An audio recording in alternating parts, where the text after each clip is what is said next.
We've got a little team who are going to collect your questions and feed them in. And Ian Haight, our candidate for State Senate, is here and will help with the moderating and questions. And I'm being coached that I should ask you to put your cell phones on silent or what have you, so we don't want to interrupt our speakers. Thank you all. Thanks for being here.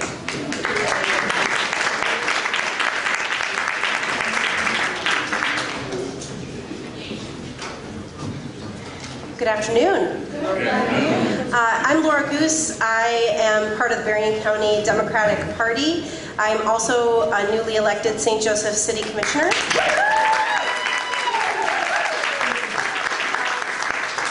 But I have a big privilege today, which is to introduce Commissioner Mamie Yarborough from the Berrien County Commission.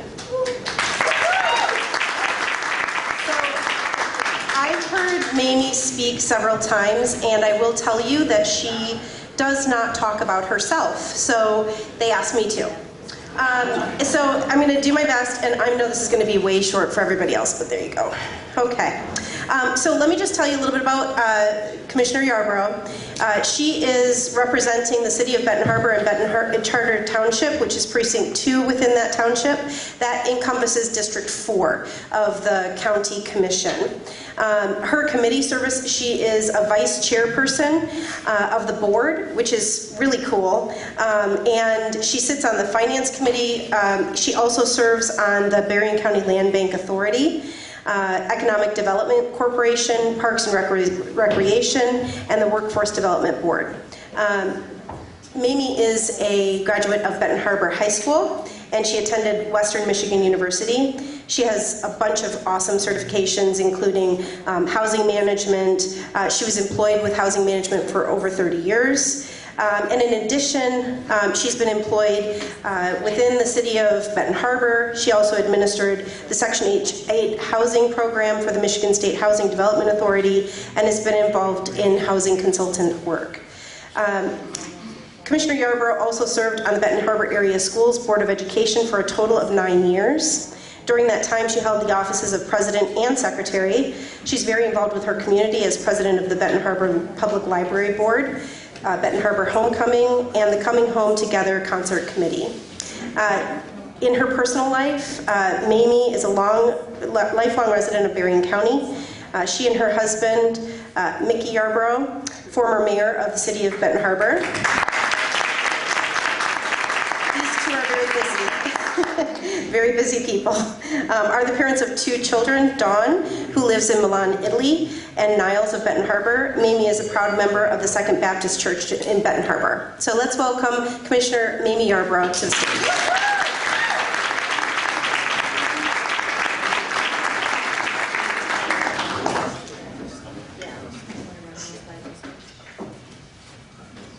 Thank you, Laura. I could not find a parking place. That is so wonderful. I am thrilled by that. I would like to say thank you to the Berrien County Democratic Party for holding this forum in the city of Benton Harbor, in our beautiful arts district. And I ask and say to you, if you've not been here before, please watch out and look at calendars and things and come back. We do wonderful things here, and everything is within walking distance. We're trying to save our community. I only know positive things. And so, come back again, consider renting this space. We do all kinds of things here, birthdays and weddings and plays and music. So remember Benton Harbor, Michigan. I thank you so much for this opportunity for us to be able to meet the candidates, for them to be able to present to us, for us to get to meet them and to interact with them. I have seen and met many of the candidates, and I thank you all for coming into our community. We've got like, hi, we're on first name basis. I just sit next to a lady and I said, both of us said together, Brown, I know her. So thank you all so much for your concern and for your care and for our community, the people who come from all over Berrien County. I am a Berrien County Commissioner. I represent District 4, but to me, I am Berrien County. All the things that are here, I want them to work. I want them, they said, you don't have drains? I said, yes, but I don't want the others running over. I want them to work. We're on so much water, 3 bodies of water, doing wonderful things. And so just, however you want to come to us, come. The Pawpaw River is going to be navigable from Waterville all the way to where it starts. It's just so many good things going on. I just wanted to share a little bit of that. So I say, welcome to Benton Harbor. And do remember us when you find yourself making laws, when you find yourself making decisions. Remember all of Berrien County. Remember the state of Michigan. Remember the United States of America. All the things that you do will affect everything. And again, I am Mamie L. Yarborough, Berrien County Commissioner. Welcome.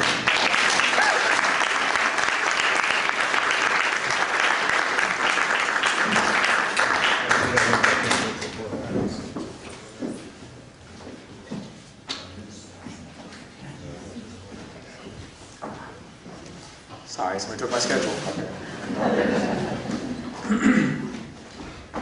All right, so my name's Ian Haight. I'm going to be moderating the first half of this event, and then we're going to pass it off. I'm running for State Senate in District 21, so that's Berrien, Cass, and St. Joe counties.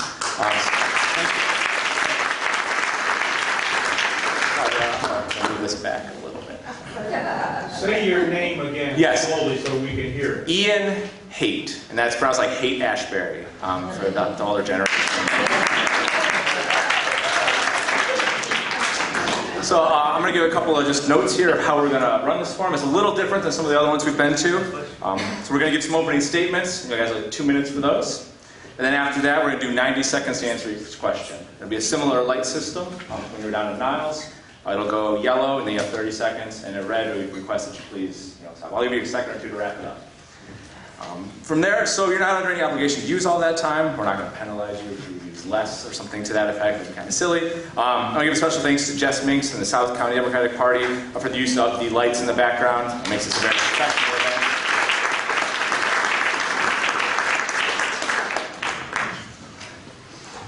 All right, so the purpose of today's forum is for you, the audience, to have the opportunity to ask your questions. All right. So if you've not submitted your question, please take the time to do so. We have people circulating in the back. Melissa in the red. She has index cards and pens. So please write down a question for the candidates in general, or if you have a specific question for a specific candidate, please note that on your card and raise your hand, and somebody will bring that around to you. So the order in which the candidates will be answering the questions is here in this prescribed order. We will rotate back through the list. That was, I think, reverse alphabetical order was the decision on that one. A reminder to the audience, I know we have a lot of supporters and a lot of people have chosen your candidate already, but let's be respectful of all the candidates and polite and kind of refrain from demonstrations of support and signs and all that kind of stuff now. This is about the candidates and getting their message out here, all right? So, on that note, so there's tables at the back. The candidates have their information. I'm sure on the way in you saw them, but afterwards or during the break, if you'd like to kind of circulate amongst those and pick up some information, that would be great. I'm going to reiterate, make sure your cell phones are silenced, please. Nobody likes those going off in the middle of somebody's questions, kind of distracting. And I think with that, we'll get to it here. So as I said, round one will be 2 minutes per person. I did have a request. I think it makes sense if you guys want to stand for your opening statement, and then after that, I think we'll just use microphones and stay seated since you're in an elevated platform. So with that, Matt, would you like to give your opening statement?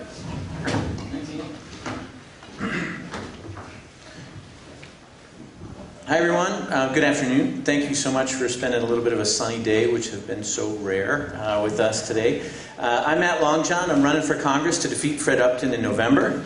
I am from and of this community is the first thing I hope you remember about me and my campaign, my candidacy. My family on my mom's side walked here from Pennsylvania in 1861, enlisted in the Michigan 11th Infantry here in Berrien County.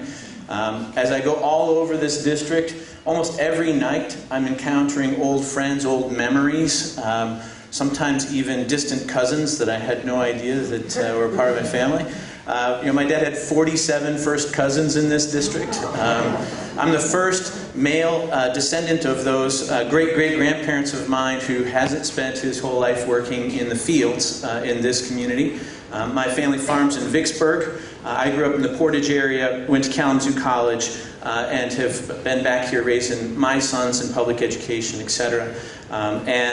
Really, part of the reason why I'm running is because of my deep and close connections to the entirety of this community. The second thing that I hope you remember about my campaign is that I'm running to improve the health and quality of life of everyone in this district. And as the Commissioner said, it's not just this district, it's not just this state, it's really the whole country. When I talk about health and quality of life, I'm not just talking about fixing our healthcare system, and I'm uniquely qualified to provide a perspective on that. President Obama named me one of the top 100 innovators in healthcare in America for the work that I did leading 2,700 YMCAs to help 22 million people live their healthiest lives. But when I talk about health and quality of life, I'm recognizing that you cannot live your healthiest possible life in a toxic environment. You can't live your healthiest possible life if you don't have a roof over your head. You can't live your healthiest possible life if you don't know where your next meal is coming from, because you will always, as someone who's been on WIC, sacrifice quality for quantity. You can't live your healthiest possible life if your infrastructure is failing you. You can't live your healthiest possible life if your education system doesn't provide your kids or yourself in a lifelong learning paradigm the opportunity to succeed and have economic opportunity. I'm running to improve the health and quality of life of everyone in this district. I've had 20 years experience of leading coalitions for those outcomes, and I hope to earn your support. Thank you.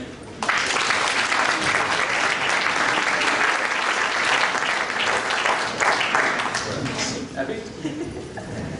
Come on up. Hi, my name is Eponine Garrett. That's what you'll see on the ballot, but you'll hear Ian refer to me as Epi, and I hope you call me that as well.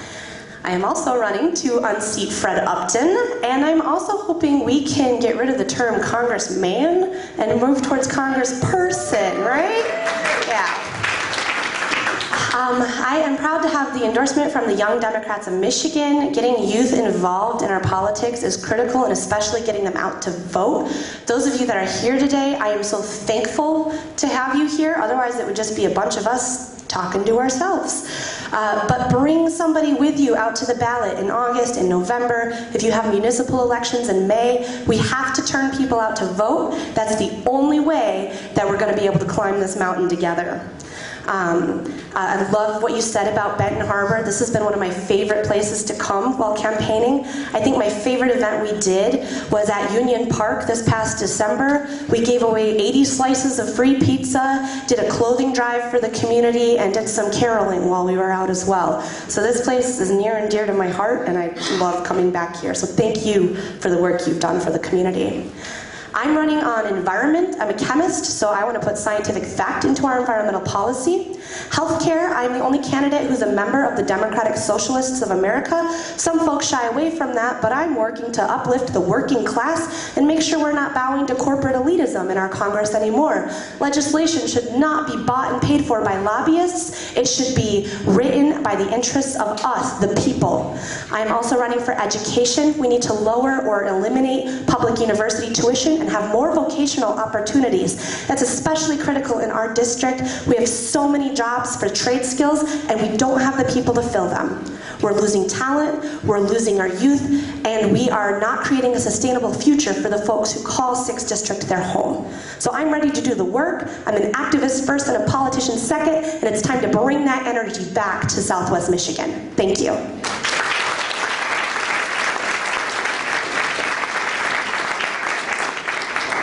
Go ahead. Yeah, thank you, Berrien County Democrats. What a great turnout. Thank you for being here today. I'm George Franklin, and with your help, I will win this seat. We all woke up the day after the election and said to ourselves, my God, what has happened? And it was that point when the Trump administration took office with a Republican Congress to enable them that the attacks on the values we hold dear started. Attacks on health care, attacks on education, attacks on the environment, attacks on the LGBTQ community, attacks on Planned Parenthood. And you better believe coming down the road is the attack on Medicare and Social Security. What we need to do to stop these attacks is to flip 23 seats in the U.S. Congress. That's what this is about. This is not about the 6 of us. This is not about Berrien County Democrats alone. This is about flipping 23 seats so we can take on the Trump agenda and we can instill the values and principles we all believe in. I have spent my entire adult life working and active in Democratic politics. Going back to the time when I worked for a farm worker union congressional candidate in Arizona in the early 70s, to working in the Carter campaign, the Clinton campaign, working as a trustee at Western Michigan University, and now serving on the Levin Center board at Wayne State University. We can win this seat if we work together, if we stick together. I will win this seat, and then we will only have 22 more seats to go. Thank you for being here.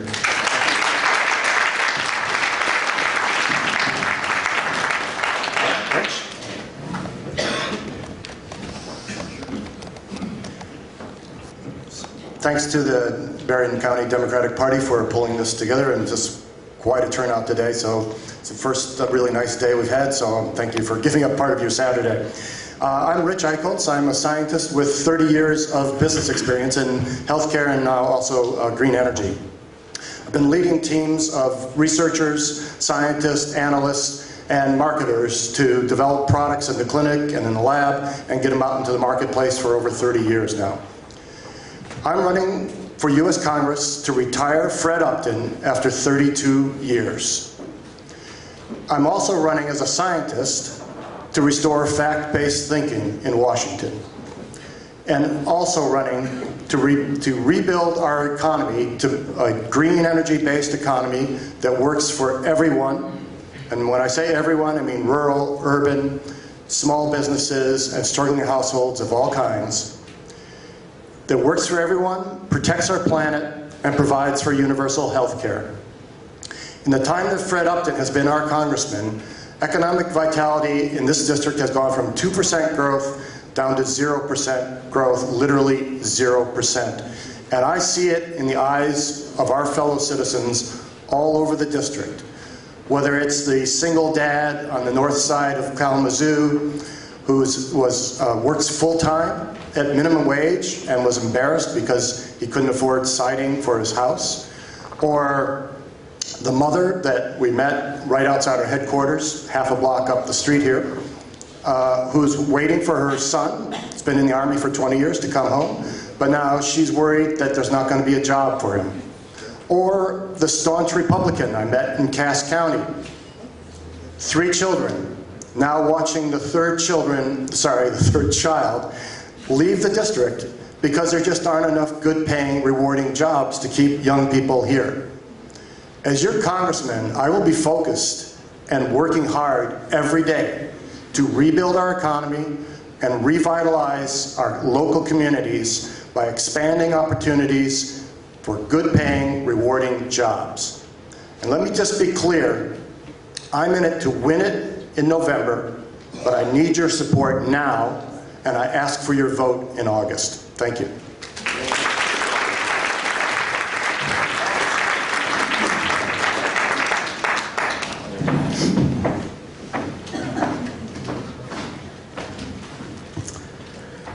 I'm Paul Clements. I'm a professor. I teach national economic development and evaluation at Western University.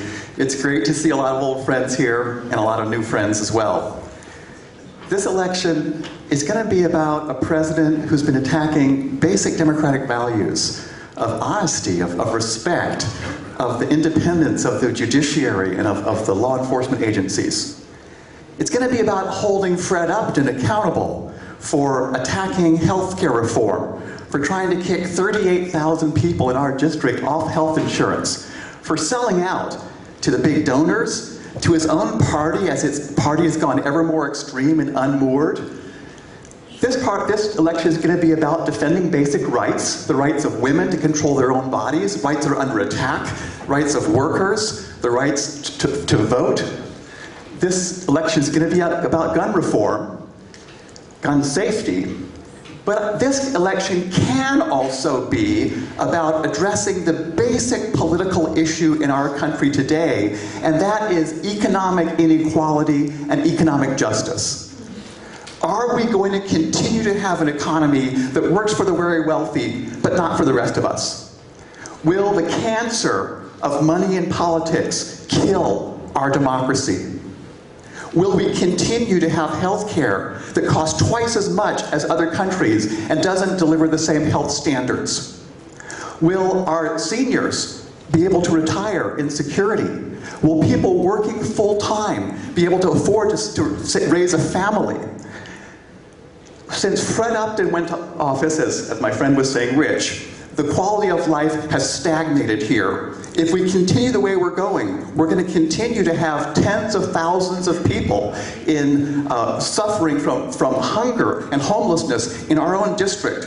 But this election, we have a chance to turn this around. We have a Congress that is sold out. We have a congressman who is sold out. There's an incredible energy building out there. And I'm going to push this energy not just to address the disaster of the Trump administration, but to turn our Congress and our economy around for the people. Thank you.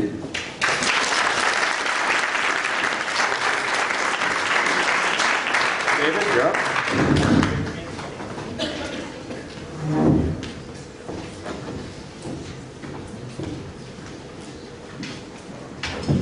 Hello. There we go. I'm shorter than the rest of them. My name is David Benak. I'm running for the 6th Congressional District seat to represent you. The reasons I'm running are issue-based. This is one of the things I learned as I worked on the Sanders campaign. I was one of 3 people from the state who chose to represent him at the Democratic National Platform Committee. And what we have to have here is an issues-based campaign. So for me, it starts with healthcare.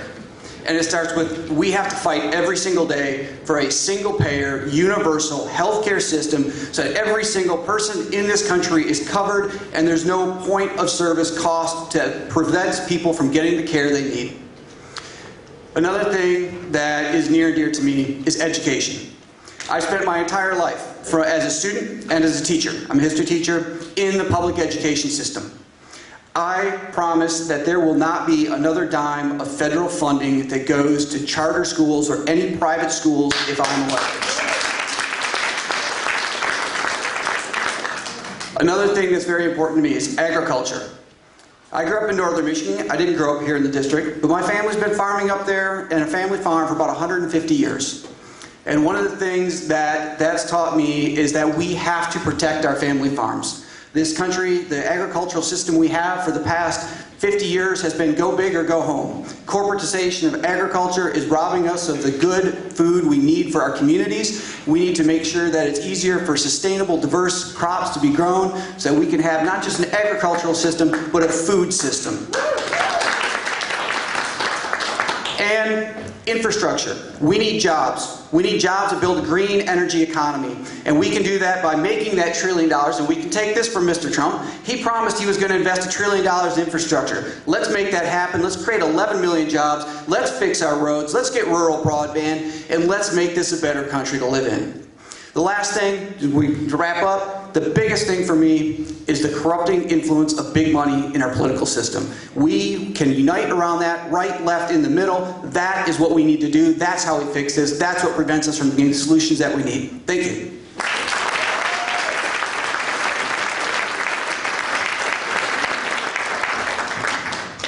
All right, just as a reminder, I'll be asking individual candidates questions. They will not all be answering the same questions. Slightly different format than you might be used to. But with that, we'll get started. Epi, what are your plans for bringing more jobs and better wages to Southwest Michigan? Thank you for the question. So in terms of bringing more jobs to our district, The way we can start, I agree with Rich on this, is we need to make clean energy the focus of our jobs in the future. A lot of our jobs right now are unsustainable. They focus on non-renewable resources, and it's right in the name, non-renewable. That means we need to work with our companies that we have right now, especially small businesses, to ensure that we help make the pathway for their future, to continue their success.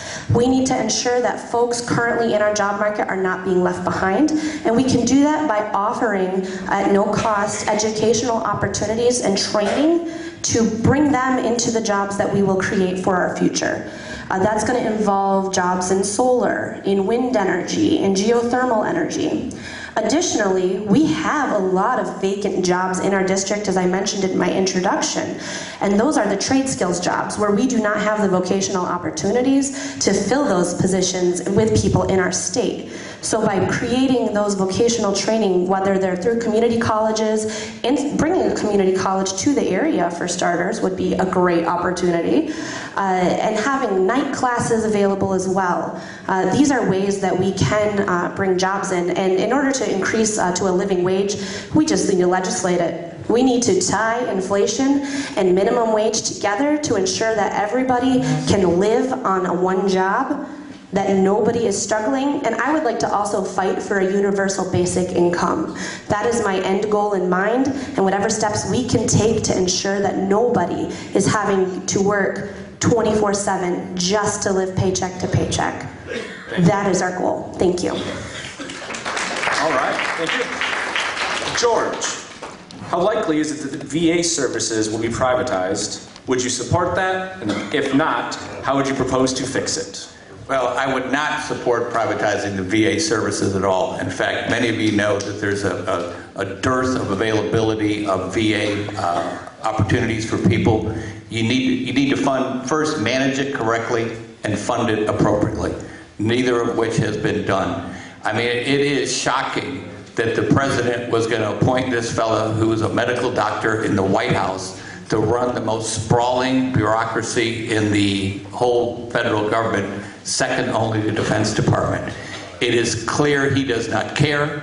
He does not consider him a friend of the veterans. And what we need is people running these agencies who give a damn about the mission of the agency, the people they're supposed to take care of, and especially when we get to vets. I met my friend over there from the Navy. You know, he spent part of his life in service to this country, and he needs to be protected, and people need to stand up for him and make sure the VA is funded and run appropriately. Thank you. All right, Rich. While the dreamers are very important, what are you going to do to work for all of the undocumented in terms of comprehensive immigration reform? Sure, thanks. First of all, I'd just like to really emphasize that I treasure our long-term national values with respect to immigration. We're all immigrants, all except for my wife's mother's side of the family. Of course, they were here for thousands of years. But the rest of us are all immigrants, and they've all contributed economically, they've all contributed culturally, and I really treasure that, and I treasure the diversity. I grew up in Hyde Park. I know what diversity looks like. I know what it feels like, and I love it, and I think it's an essential part of our democracy. So, first of all, I would say there's this hypocrisy in the Republican Party where half of the Republicans don't want immigrants because they're afraid that they're going to take their jobs, which is wrong. And the other half are pushing immigrants, illegal immigrants in, so that they can take advantage of them in terms of wages. So I think stopping the illegal importation of immigrants, but making it available so that people can come in on a guest worker basis if necessary, but make sure that everything's above board so that they get the same benefits as everyone else in terms of wage protection. Thank you. Paul, what gun violence prevention measures do you support? First off, I am so proud of these high school kids who have been standing up for gun safety, standing up to... We can say why we don't have gun safety legislation already in 3 letters. NRA. And certainly in Congress, I am going to stand up to them without a doubt. I support President Obama's common sense gun reform. You know, people have a right to have a gun if they can use it responsibly, whether for hunting or for personal safety basis. But we need to have comprehensive background checks. That's just required on the internet, whether it's through gun shows or whatever the case. I think we do not need to have weapons out there that can shoot 60 bullets in 60 seconds. There are some already out there. I think those should be registered and locked up. The emphasis should be on gun safety and responsible use. And I think that that's a policy that we know that the majority, not just an overwhelming majority of Democrats, the majority of Republicans also support that. So this is one example of how one group, the NRA, has been able to use their money, use their political influence to push a narrow, extreme agenda. By the way, Fred Upton got a grade of B from the NRA. He got a grade of F, by the way, from NAACP. He got a grade of 14%, by the way, for his environmental scorecard from League of Conservation Voters. But B from, well, my time is up, but you hear the story. Thank you. David, since the 2016 election, there's been division in the Democratic Party between moderates and progressives. How do you plan on serving both wings of the party without alienating one or the other? Thank you. I don't have any effort, I don't make any efforts to hide that I am a progressive. I'm a progressive Democrat because I believe that that is the vision of the future of this party, but that does not mean that we need to be divided. We've been able to collect a lot of endorsements on the campaign, and one of those was from a group called Brand New Congress. Brand New Congress actually endorses candidates who are Republicans as well as Democrats, as long as they hold to anti-corruption, anti-money and politics ideas. I think what we need going forward is to embrace the traditional values of the Democratic Party. Yeah, that's what I heard just a couple days ago. Yesterday, we're knocking on a door in Allegan. Somebody who told me that he hasn't voted for a Democrat since Kennedy. And what is happening is that people in the public, whether it's true or whether it is not, the perception is that the Democratic Party has left the working class. That the Democratic Party no longer cares about our health, about our retirement. And how we unite this and how we move forward is we return to the traditional Democratic values. We are going to fight for working class. We're going to fight for unions. We're going to fight for our Social Security. We're going to fight for our retirement. We're going to do the things that can unite our party, that can bring people together, and they're the issues that will win in November. Thank you. Thank you. All right, Matt. Lake Michigan and its beaches are a vital part of Berrien County's economy. Yet we've seen record levels of erosion in recent years go unaddressed. What is your plan to help lakefront communities address this issue? We have to have both short-term and long-term approaches to something as devastating as climate change. We can't stick our head in the sand and obviously avoid the issues today. We have to be planning using public health approaches for solutions that are going to be in place and implemented over decades. It takes a while for this pendulum to swing. So for the first things that we need to do, we need to make sure that our Great Lakes Initiative is fully funded. We need to make sure that from an appropriation standpoint, Congress does its job to make sure this incredible national resource is protected for this generation and generations to come. Second, we need to be making sure that we are working actively to take Line 5 out of the Great Lakes. We need to make sure when we take a longer view of not just clean water, which by the way is a huge public health issue when you think about how it gets piped into places and sanitized for cities like Flint, etc. We need to make sure that it gets to the end user in a safe way. Everyone should have access to clean, safe water, whether you are 100 miles inland or on the lake. I don't support the dredging proposals that have been put forward and that Congressman Upton is supporting now, a little farther north from here.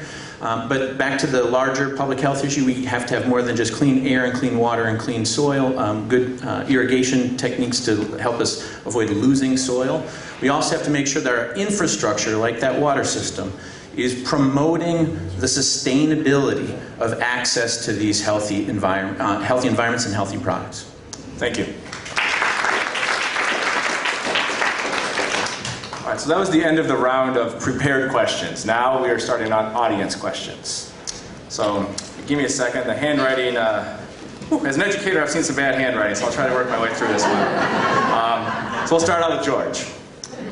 This is actually, so these are written for individual candidates. I want to make sure that's clear. That's what these were for. So you have made the comment that you will never compromise on Planned Parenthood. Yet in the 6th District, you have funded pro-life politicians at a ratio of $58 for them to $1 to Planned Parenthood. Please address this. I think what he's referring to is my contributions to Fred Upton. I made contributions to Fred Upton to assist the objectives of the candidates I represented, all of whom I'm very proud to have represented and worked for. If you look at my record of Democratic politics, you will see that I have overwhelmingly supported Democrats over my entire career. There is a reason Jim Blanchard, Jennifer Granholm, Mark Schauer, and Carl Levin have all endorsed me.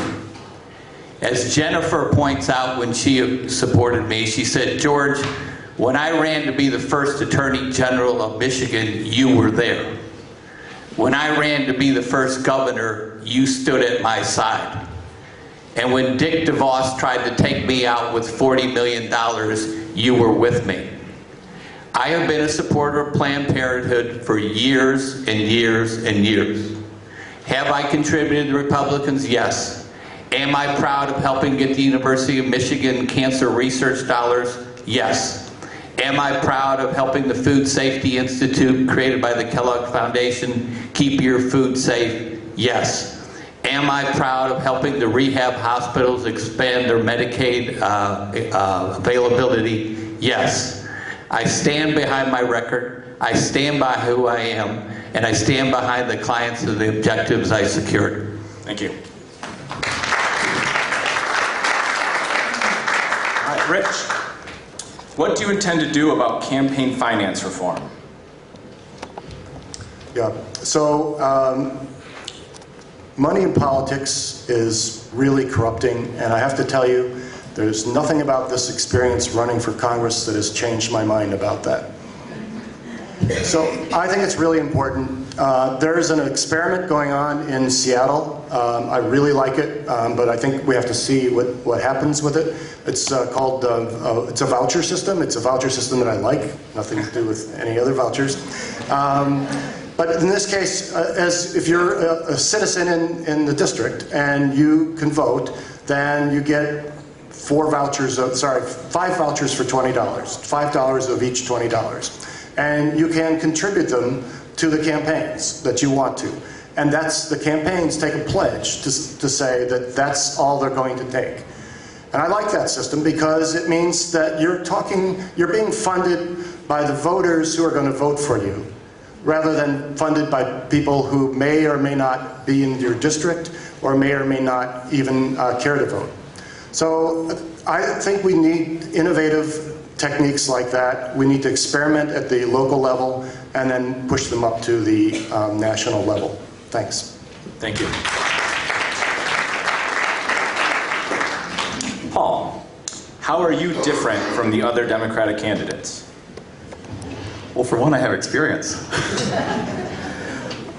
You know, what I said in the beginning of my remarks is that we do have a chance to make this a transformational election to address, I think, what is the fundamental political challenge of this country, and that is an economy that's been working for the wealthy, that's not been working for the majority of the people.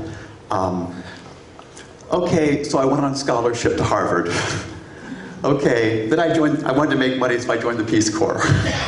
Later on, I got also on scholarship to get a master's and doctorate in public affairs at Princeton. And then I've been teaching national economic development for 22 years and evaluation of government and nonprofit programs at Western. I've also have a long and deep history of progressive activism, starting the Kalamazoo Interfaith Coalition for Peace and Justice, the first board of Michigan United, Michigan Organizing Project. I was one of the founding chairs of our climate change working group at Western. But in terms of the expertise and the commitment and the understanding to what it's going to take to turn our economy around so it works for everybody in terms of cheaper and better health care, in terms of reforming our criminal justice system that's deeply biased and way too expensive, in terms of infrastructure, in terms of a forward-looking economic policy, in terms of education so all of our children can prosper. This is a broad agenda. It is. But we have a real chance to turn this country around with this November's election that we have never seen before, and I think I'm the candidate who can do it. Thank you.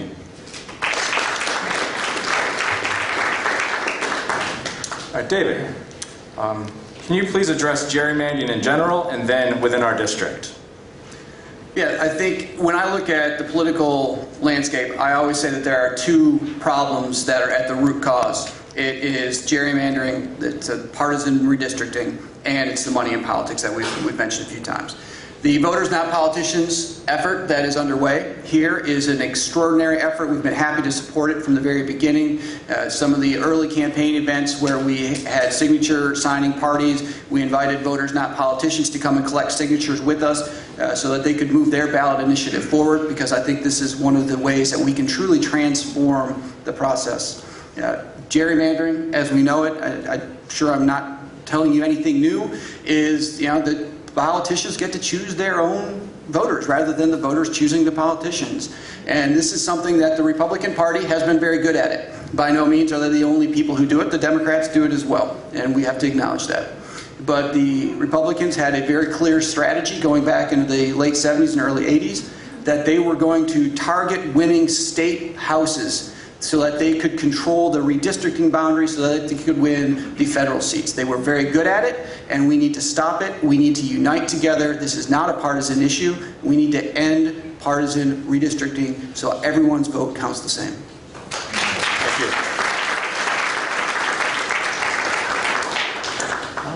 Matt, what are Upton's greatest vulnerabilities? Remember, only 90 seconds. Okay. First of all, I think that we have to recognize, before we kind of list the vulnerabilities, that he has tremendous advantages as an incumbent, as an incredibly well-moneyed and resourced member of Congress. What David was just talking about, whether it's gerrymandering or campaign finance reform, has benefited Fred to get him to a spot where he's now running for his 17th term, and he's the epitome of what's broken in our policy, in our political system. But the thing that I find most disrespectful, and the thing that has me running for Congress against Fred at this cycle, two of them. One is that he doesn't show up. It's been over 8 years since he's had an unscripted, unscreened political town hall event in this district. He doesn't need to. He feels he doesn't need to do those kinds of things because he's got his back being scratched by his corporate lobbyist donor friends, and that just kind of keeps him right where he's sitting. I believe that the other reason why he has a big problem in terms of vulnerabilities, his record doesn't match his rhetoric. And I believe that whether you're talking to independent farmers in this district who've seen the price of corn and soy go down and the price of health care on the exchanges go up, the price of education go up, the opportunities go down, and as Epi said, kids leave the district. That people are tired and want change, and that is also a huge vulnerability for Fred. Thank you.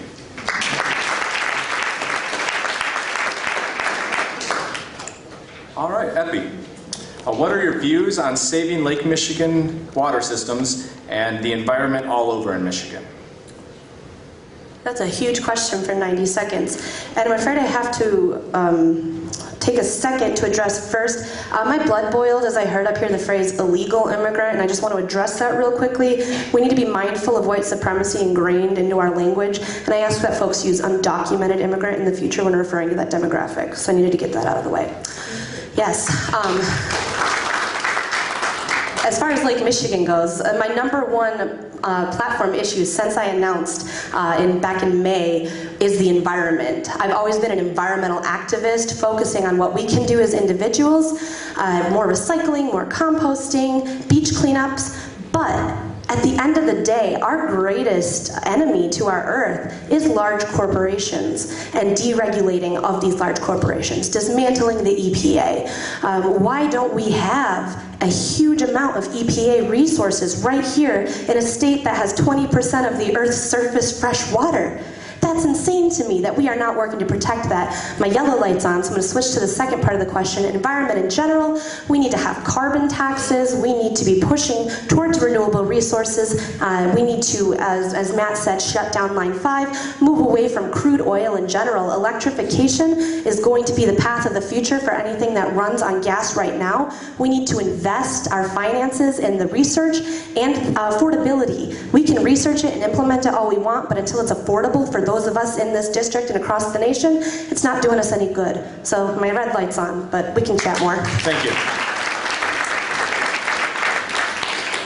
All right, so now I'm going to give a final call. If you have any questions you'd like to write down, now that you've heard some, you get an idea of what they might be like. We're going to take a short break, mill around a little bit, talk with the candidates, grab some of the Phoenix's coffee back there, and we'll get back to it. Role models. Okay, so I'm kind of I was a teenager in the 60s, so it's hard to not say John F. Kennedy. I really do believe that we need to ask what we can do for our country and not the other way around. And certainly we have a president now that is approaching it in a slightly different way. But I would also say that 20 years ago, I kind of got onto, well, I called them hobbies. My wife called them obsessions. The first was figuring out a way to finally achieve my lifelong dream of moving over here to Southwest Michigan. And so we started rebuilding our house here. And then the other was I started investigating, just because I was interested in it, the relationship between income disparity and economic growth. And I got so interested in it that I literally spent hours and hours and hours crawling around old archives, unpacking data from the 60s. And if anybody knows about unpacking data, that means like a letter would be like an A is a -1 if you want. I was really into it. And that was basically to understand the relationship between income disparity and economic vitality. And I was talking to my sister about it, who lived in Vermont at the time, and she said, well, you ought to look at this guy, Bernie Sanders, because our local congressman, because he's talking about the same thing. And so I think I would have to put Bernie Sanders up there as well. All right, thank you.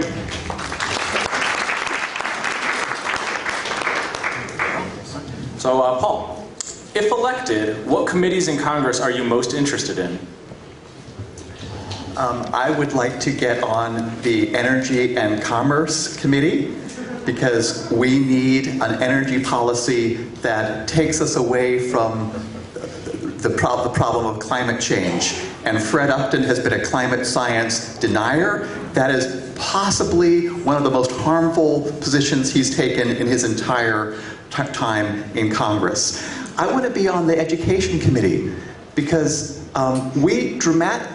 if education is failing as sadly as it's failing us here in Michigan, then our country's future is in doubt.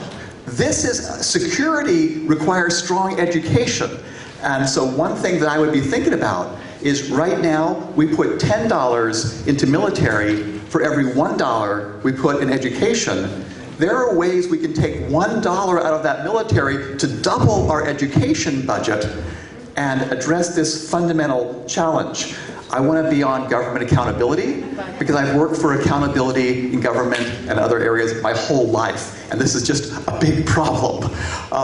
They probably wouldn't put me on appropriations the first year, but we've got a tax system that is just a travesty. It's a giveaway to the wealthy. It puts the burden on all of us, and sooner or later I want to work to change that too. Thank you.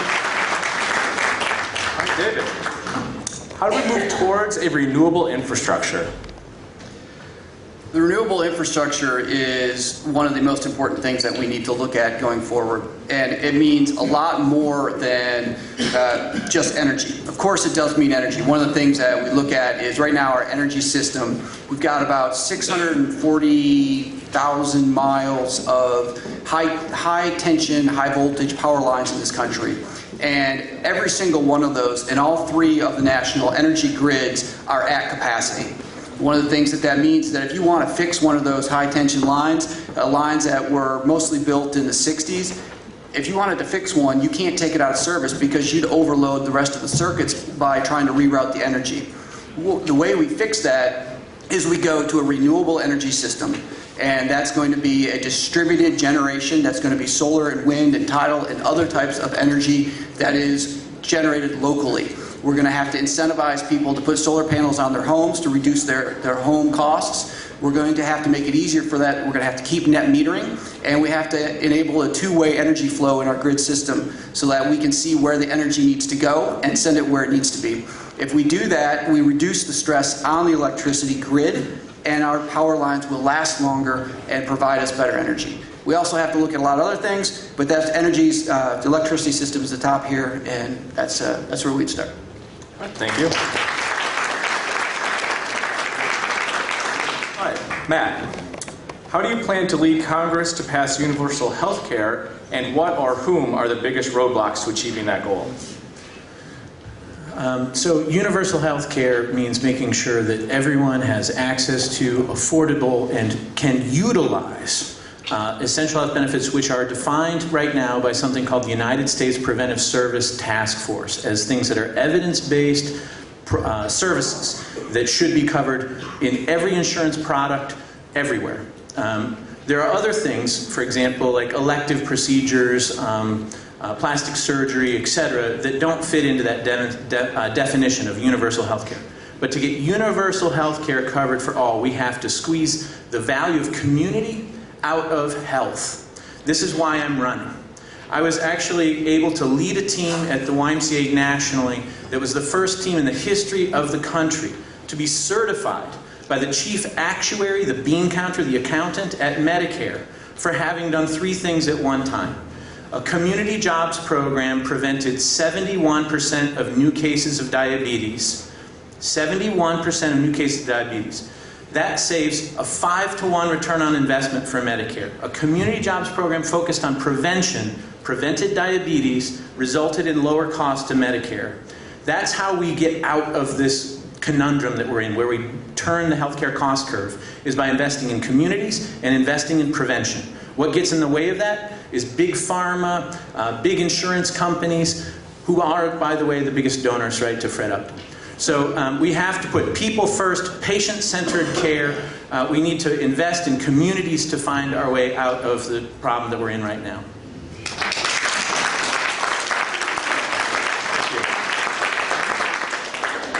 All right, Epi. How do you plan to engage minorities who've become disillusioned with the Democratic Party?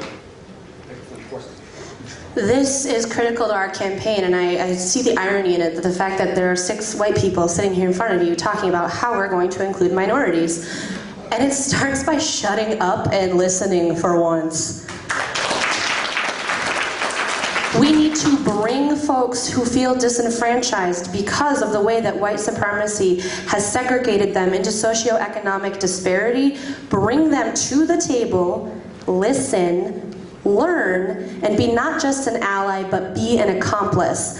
I'm proud to participate with a lot of minority groups around the district, not to lead them, but to be an active participant, to have my role, to find my space in this movement. We're in the midst of a huge civil rights movement right now.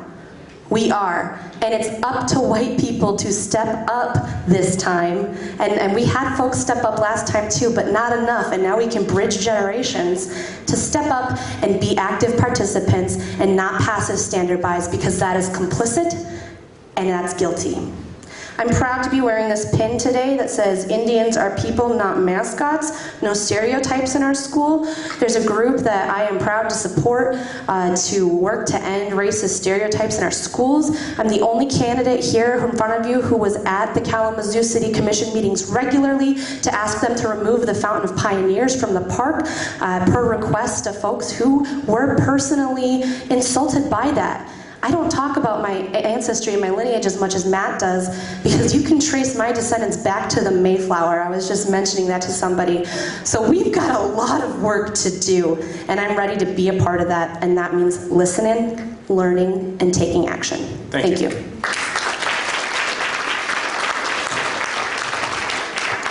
George, will you publicly commit to supporting whoever the primary winner is? Yes.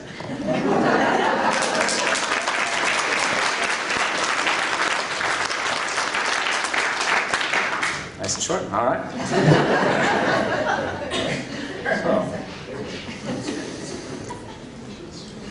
All right, I believe this round starts with Paul. All right, one second. Recently it has been reported that HUD housing is going to raise the percentage of rent from 30 to 35% of a family income.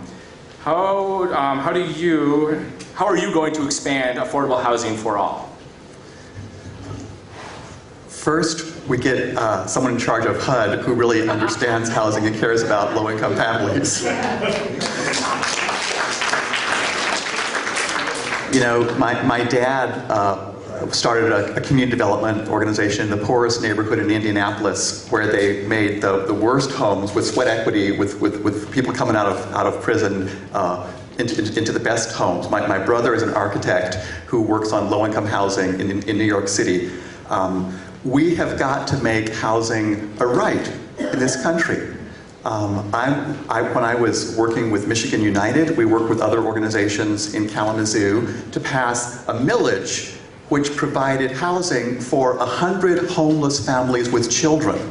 And this is one of those examples where it is cost effective. You reduce the cost of hospital and criminal justice and other public services by providing housing, which people just ought to have. But fundamentally, it means rebuilding our housing, urban development, public housing programs, recognizing first that this has been a major area of discrimination in our country's history, that historically housing has been an area where African Americans and other minorities have been discriminated against, and that needs to be redressed.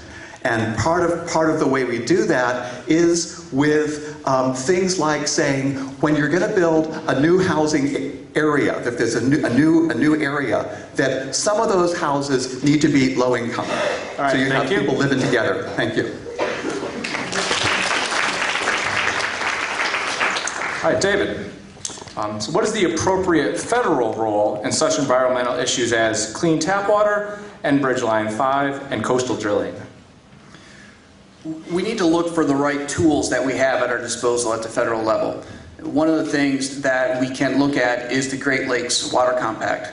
The Great Lakes Water Compact is a federal piece of legislation that allows us, our federal treaty actually, that allows us to regulate how much groundwater is taken out and how that groundwater is used. So that's something particularly, didn't come up in your question, but one of the big things with Nestle and their water mining. We can do something about that. We can say that they are taking water out of the Great Lakes, and we can fight that at the federal level. The other thing, for most of those other topics you mentioned, the thing has to be our energy policy. One of the other groups that's endorsed us is the No Fossil Fuel Money group, because we don't take any money from fossil fuels. We won't do that with the campaign. And we need to move towards a completely renewable energy system. It is the only solution. It's the only way we're going to get those pipelines shut down. We need to say that by 2030, at the earliest, and 2050 at the latest, we will be completely off the fossil fuel addiction. We can do it. There's a good piece of legislation in the House of Representatives right now. It's the Off Fossil Fuel Act, introduced by Representative Tulsi Gabbard from Hawaii, that I think is the best and most far-reaching energy policy legislation that we've had, and that would get us 100% off of fossil fuels by the year 2030. All right, thank you.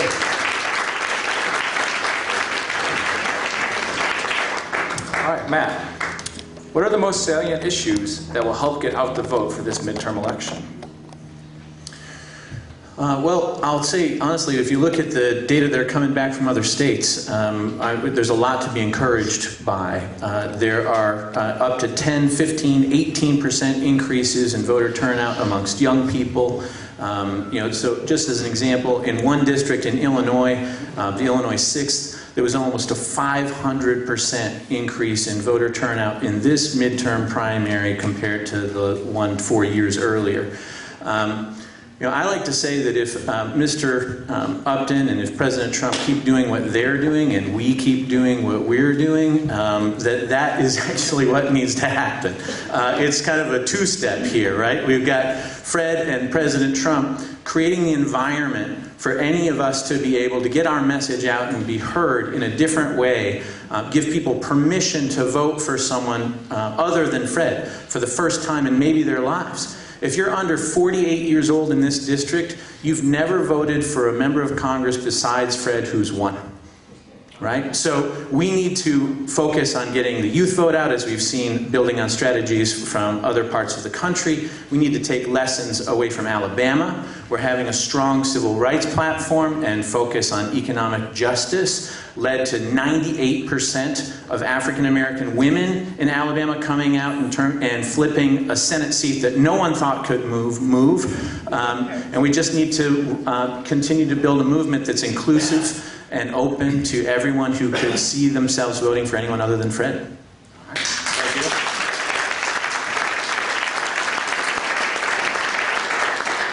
All right, Epi, what are the 3 most important issues that Congress must address in the next 2 years?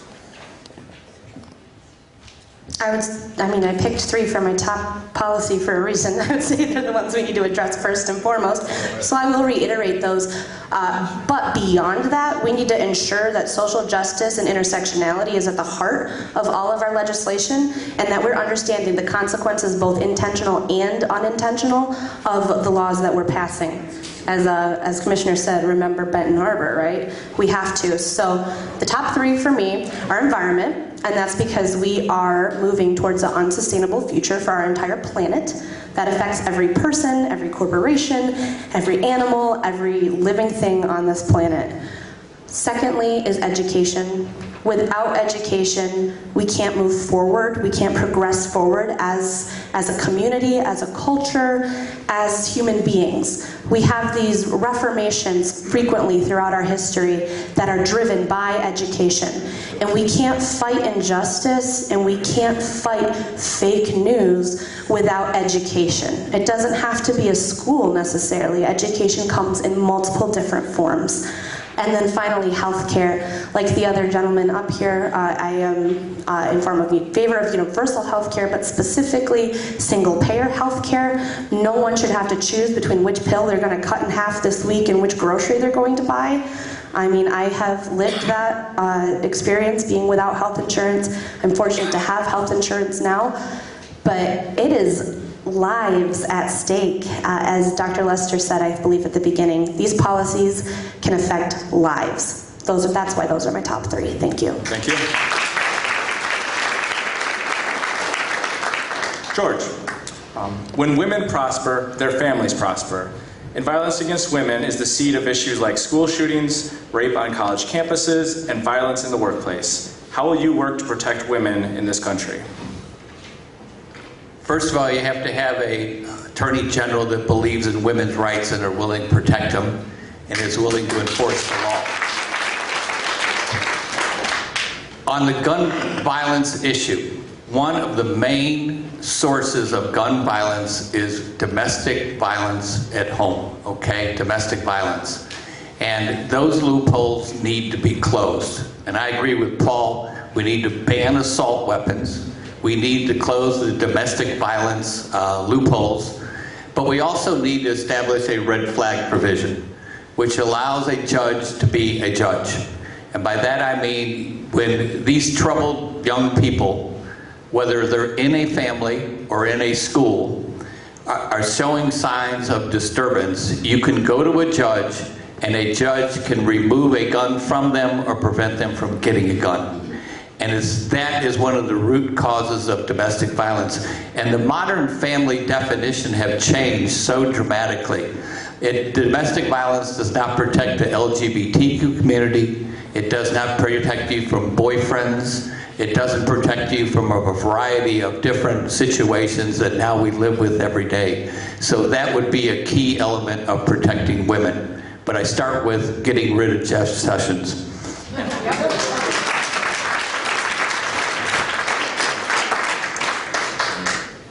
All right, Rich.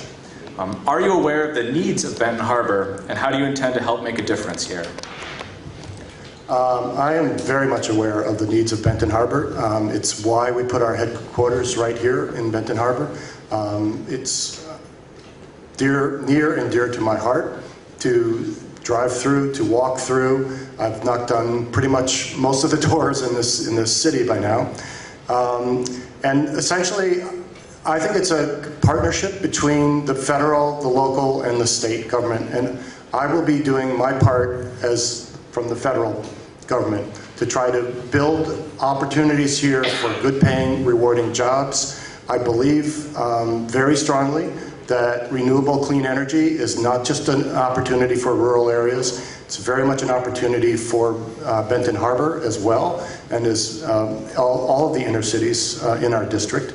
In addition, as you go and leave today, drive through some of the neighborhoods and you'll see that there's widespread open areas. And I believe, as Emma Kennard has started with her garden, that there's a lot of other opportunities here for urban farming. And I'm not necessarily talking about vertical farming. I actually think there's a lot of opportunity for horizontal farming. And with that, we can actually knock off a couple of different problems. One is that we have a food desert right here in Benton Harbor. And so if we have farming and we have fresh produce being produced here, then we can also actually solve the food problem. And another problem is just a cultural problem. We have a lot of retired farmers in and around Benton Harbor who have expressed interest in helping. And I believe that they are a force that can be corralled, I guess is a good word, I'm not sure. Anyway, encouraged to help with this whole initiative. Thank you.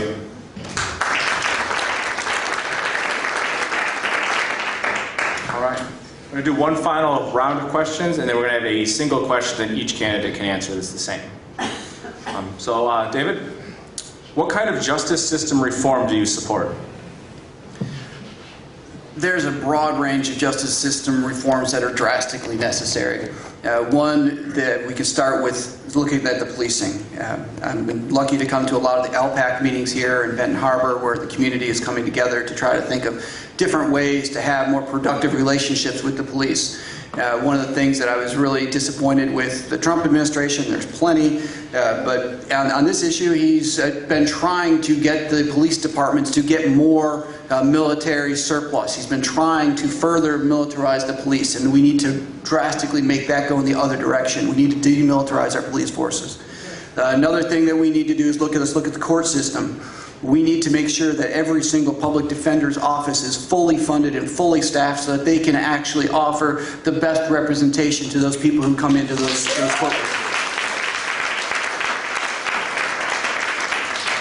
And we need to get away from the system of plea bargaining our way through justice. We end up with way too many people who end up back in the justice system because of a parole violation or because they've been charged with everything that the DA could throw at them just so that they would plea out, because nobody wants to go to jail. They'll take the plea bargain and walk away so that they don't have to worry about it going forward. That's a problem with the justice system. And we must immediately end every single for-profit prison in this country.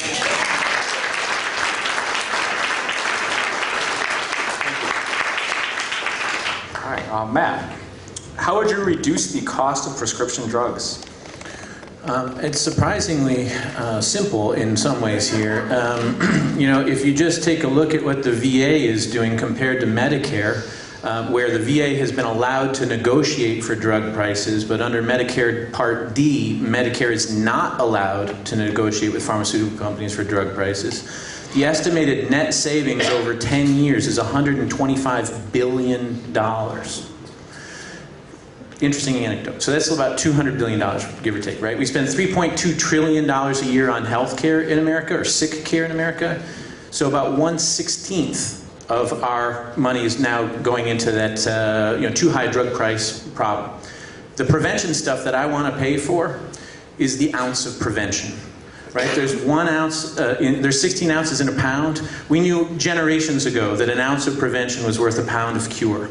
If we can take that money from allowing Medicare to negotiate with drug prices and put it into preventive services, we end up helping people live their healthiest lives, we end up saving money, we end up creating jobs. But we have to basically also unlock that campaign finance issue that's been talked about a lot today. That is a big problem for all of us. We all feel, I think, in this district how much it has hurt that our political system has been working for the wealthiest 1%, the big corporations, and this is one clear example of that, where pharmaceutical companies have had their way with healthcare. We have to stand up.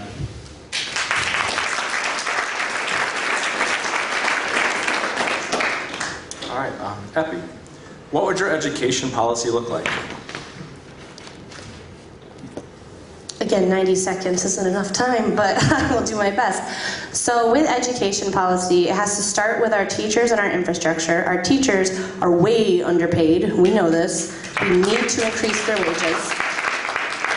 Our schools are falling apart all across Michigan. We hear about it a lot in Detroit, but it's happening right here in the 6th District. It's happening here in Benton Harbor. We don't have the resources because they're not giving them to us. They're out there. They're just not being allocated to us. We don't have the resources to be able to afford textbooks, enough desks and chairs for the students, to fix any heating or plumbing issues in the schools. If we do not create an environment where it's safe for children to learn and for teachers to teach, we are not doing our job in our education policies. So we need to start there. Moving forward, we need less standardized testing. Kids are not robots. They don't all learn the same. I believe that if we switch to a more proficiency-based grading scale in secondary education and in primary education, focus on the student's ability to grow, to have recess, to be able to afford their school lunches. These are all things that will help benefit kids in the long term and grow our economy. My yellow light's on, so I'm going to finish up really fast. We also need to have more career fairs available for students to bring in small businesses locally, not just large corporations from across the nation, to grow our own economy and our workforce right here in our district. Thank you. This is a bit of a long one, so bear with me here. So Mr. Franklin, with your fundraising success and support from establishment Michigan Democrats, you appear to be well positioned for the primary. In researching your website, I found your positions to be somewhat vague, and I'm wondering about how you view some of the strongly progressive policy positions that several of your fellow candidates have discussed when it comes to things like building a green economy, universal health care, and a free higher education. I would sure wish I'd get Epi's question because I wanted to fire Betsy DeVos. But anyway, I think you'll find me a very straightforward, straight shooting, direct answer kind of person. People ask me a question and I'll answer it. As far as the broad range of that question, the budget of the United States government is indicative of your priorities. And we have a Defense Department budget that far exceeds what is necessary. By the Defense Department's own admission, in 2015, there was a Blue Ribbon Commission that identified over $100 billion worth of waste. This was the Defense Department's own research. There is also an aspect of the Defense Department called the Fourth Estate, which is commonly referred to as Beltway bandits. These are consultants that serve, they go in the military, they leave the military, and then they serve as consultants. They range in the tune of $100 billion a year. If you took $200 billion, you can build a lot of roads, a lot of schools, pay a lot of teachers, and mend a lot of cities that need help through the Economic Development Administration and the Rural Development Fund, to use two specific programs. So what we need to do is reprioritize our values, have it part of a new budget, and it addresses the issues that cities and farm communities desperately need. Thank you. All right. Got a question for Paul. Is that right? That should be me, I think. Yeah, I think so. 1 second here. We got this in the right order. There we go. Sorry about that. What are your thoughts on prison reform and the high rates of incarceration of minorities? Yep. So I'm actually on the board of one of the largest national substance use disorder nonprofit organizations in the country, and half of our patients are prisoners. So I've had quite a bit of experience meeting the prisoners and talking to them. And honestly, it really is amazing. There, but for you or I, I'm sorry, I just messed it up. But there for the grace of God go you or I, because those people that I've met, they're just like any other person you might want to meet, especially the people who are in there because of drug abuse issues. So I think we really need to address the whole school to prison pipeline. I think it was Dave that mentioned that we have to get rid of for-profit prisons, because there's something that happens when there's an incentive to have more prisoners. It does, I actually know this from our own programs. It's actually better if we have more patients in the program, and it's the same thing for prisons. But we're on a nonprofit basis, so we're trying to actually reduce the number. So I think we have to make sure that we get rid of for-profit prisons. I think we need to make sure that there is a fair bail system and that there is adequate attorney representation, because often it's the lack of appropriate attorney representation that means they end up in prison. All right. Thank you. All right, Paul, if you are the candidate that wins the primary, will you push Fred Upton to meet in a public forum like this? You bet. I mean, again, the fact that he was unwilling to debate me in the past, that he has not been willing to have a town hall meeting, I believe for a decade, he is just not accountable to the people of this district, and all of us need to hold him to the fire on this one. We need to remind people about this. But I think also that we need to remind people that as much as he talks about being bipartisan, he votes 98% with Donald Trump, that he is responsible personally for blocking President Obama's climate action plans. He is he's one of the strongest opponents of progress on healthcare reform with the Affordable Care Act. He individually is responsible for many of our high pharmaceutical prices, both by way of blocking imports of generics from Canada, and also by way of extending the monopoly period for certain drugs so big corporations can make enormous profits that we're all paying for. We have got to hold him accountable for his record. His record has been against the people. What has he done? Well, he did succeed in changing the time change. But we need to get this economy working for the people.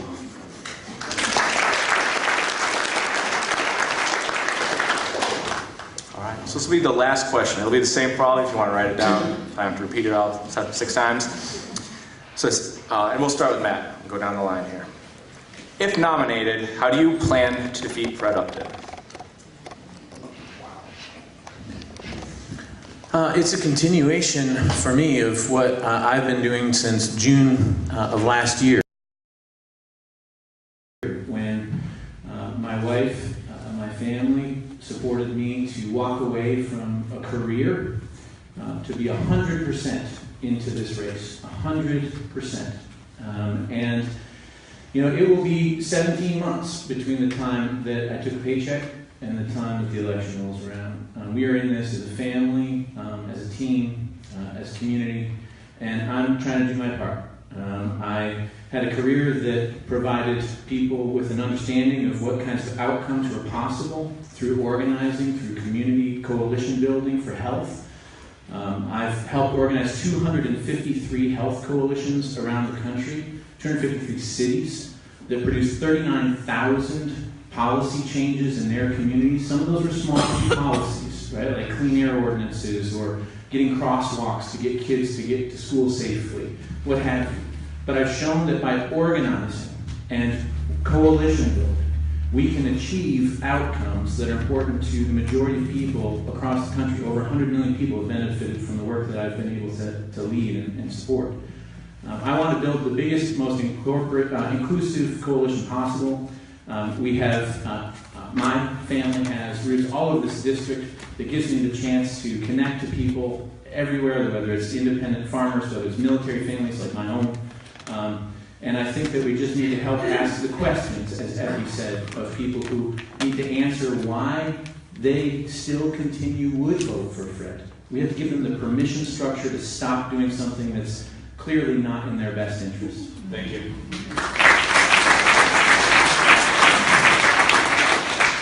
Go ahead. So the question was, if I'm the nominee in November, how am I going to defeat Fred Upton? And the answer is, I'm not going to defeat Fred Upton. None of us up here are going to. You are. It does not matter. You guys have to come out to vote, and you have to bring your friends, because that's how we defeat him. We have to meet him at the ballot, and it's going to go down.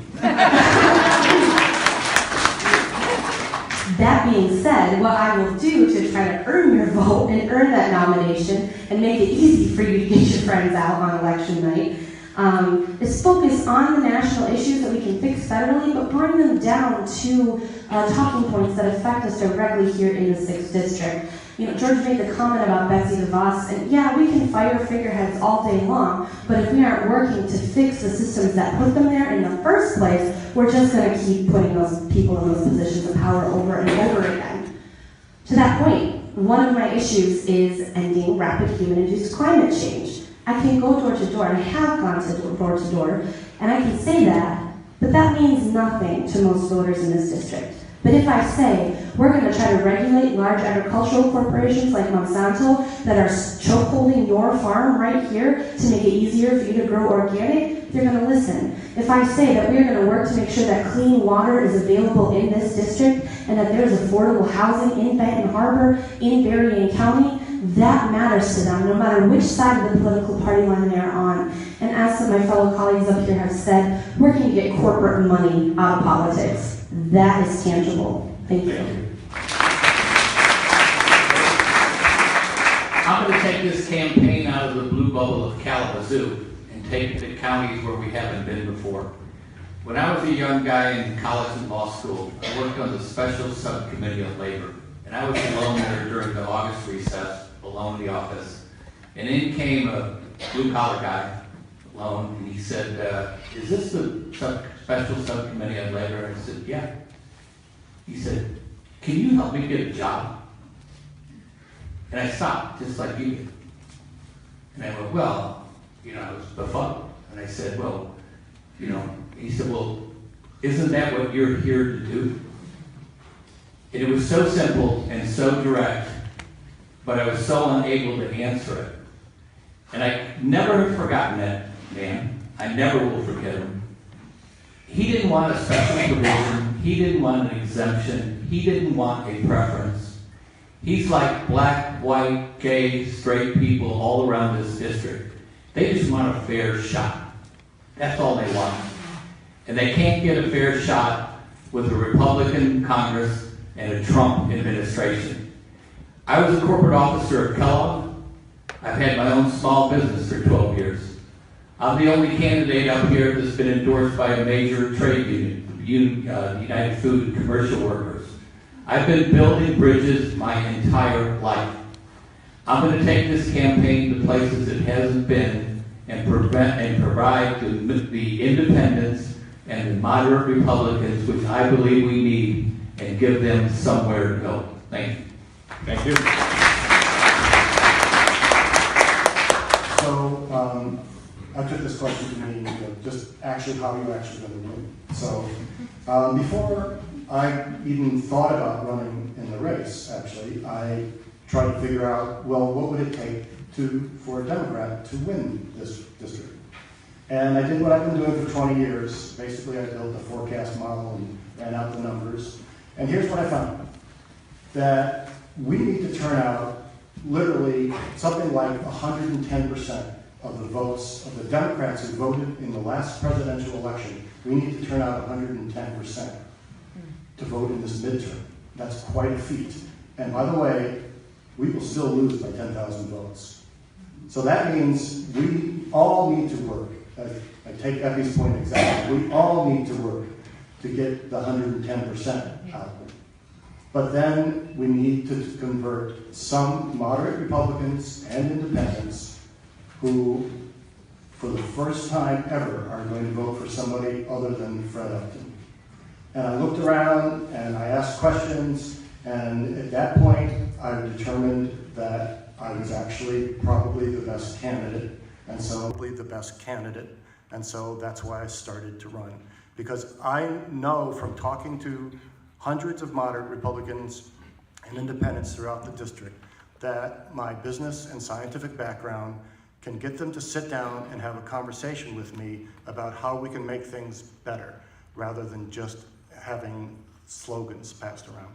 And I believe the combination of everybody turning out all the Democrats we can, and me targeting moderate Republicans and independents, I believe we really can win, and that's why I got in the race in the first place. Thank you.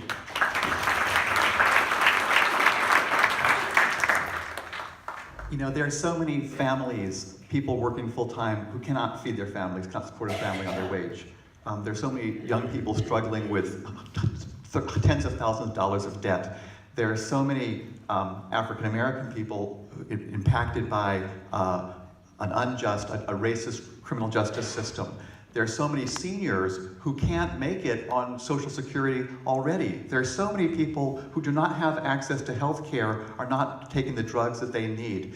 This is a different political moment than we've seen before. If we look at 2016, it was the running against Congress, because on both sides, both Trump and Bernie Sanders, where the energy was, because people know the system is broken. And people are figuring out that Upton's part of that.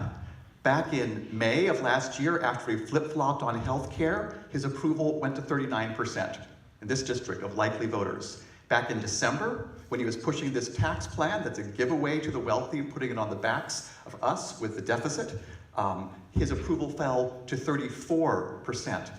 We need to present people, on the one hand, let them know about his failure to come to town hall meetings, about his blocking healthcare reform, about his climate science denial, about his having sold out to so many big interests, but also present a clear, positive alternative as to what it's going to take practically to build an economy that's not just going to work for the wealthy, which is what we've had for 30 years, so our children can actually be better off than our generation with better and cheaper health care, with education that works for all of us, with criminal justice reform, with forward-looking economic policy, with $1 trillion infrastructure program. We need to give a clear, positive alternative. Thank you. Thank you.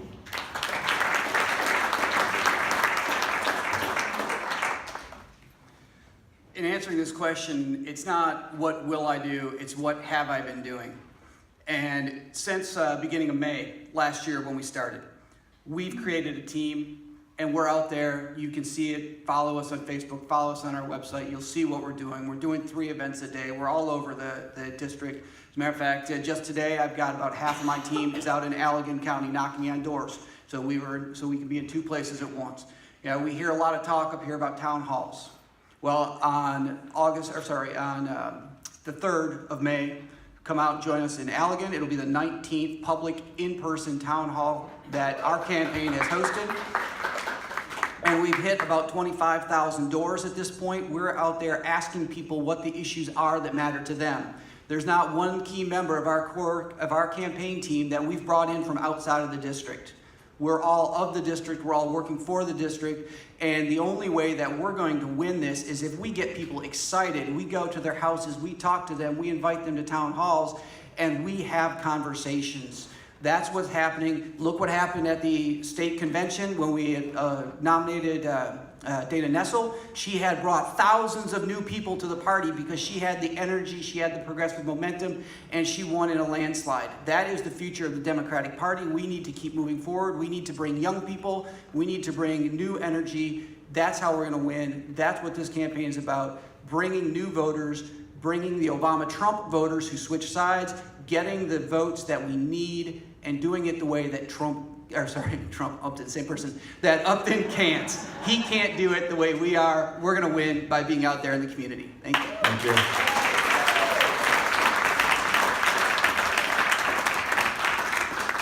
I'm going to turn it over to Dr. Lester here, but I'd be remiss if I didn't say that we have some great candidates up here.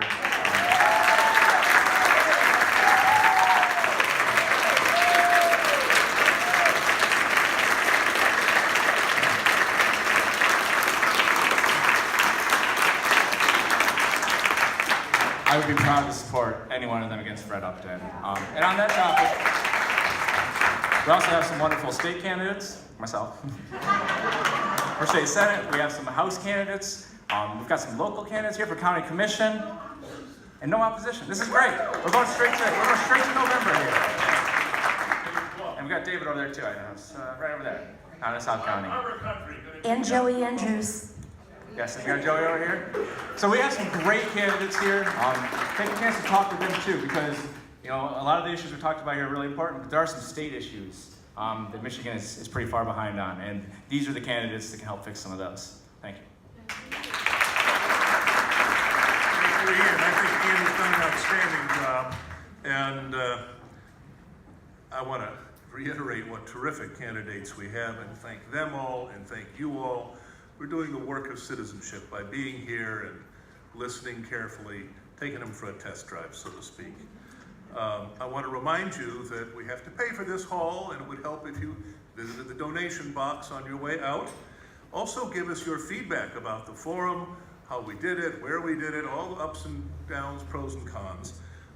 Remember that we have an office, 2517 Niles Avenue, 588-3300. We will be opening an office in Benton Harbor as soon as we can.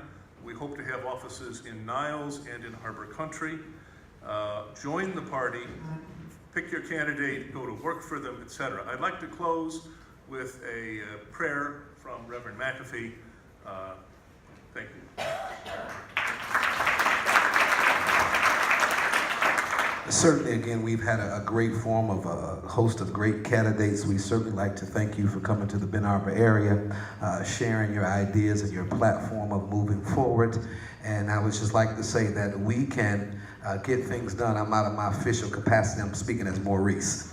There's a lot of things that we can get done if we go across the lines and understand, one, that politics are not God. We're going to have to give up some things to get this done. But I believe most of us in this room are at the point that we're tired of where we are, and the only way that we're going to be able to defeat them is we come across some lines, shake some hands, and realize that a few things that we differ with are far greater than the things that we agree with. And so I'm hoping that we'll be able to go across some of those lines and realize the greater task at hand, and that is to change our community from the hands of those who want to continue to take instead of give. So in closing, Father God, we thank you and praise you for your goodness. We ask that you would bless the efforts of those that are here today, that we will bring reform to our community, that you will be in the midst of us and lead us and guide us. This we ask in the mighty name of your Son, Jesus, we pray. Amen.